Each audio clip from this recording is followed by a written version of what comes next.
5 ঘন্টা ভোট গণনা বন্ধ থাকার পর মধ্যরাতে জগন্নাথ বিশ্ববিদ্যালয়ের কেন্দ্রীয় ছাত্র সংসদ নির্বাচনের ভোট গণনা আবার শুরু হয়েছে।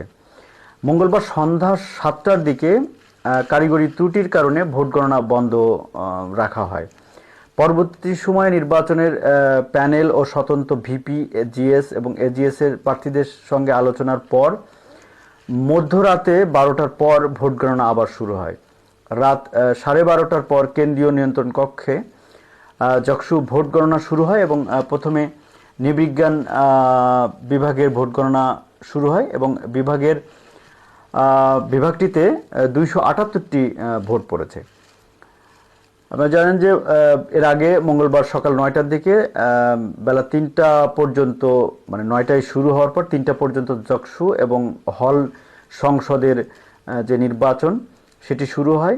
39টি কেন্দ্রের 178টি বুথের ভোট গ্রহণ করা হয়। তবে নির্ধারিত সময়ের পরও বেশ কয়েকটি বিভাগের কেন্দ্রে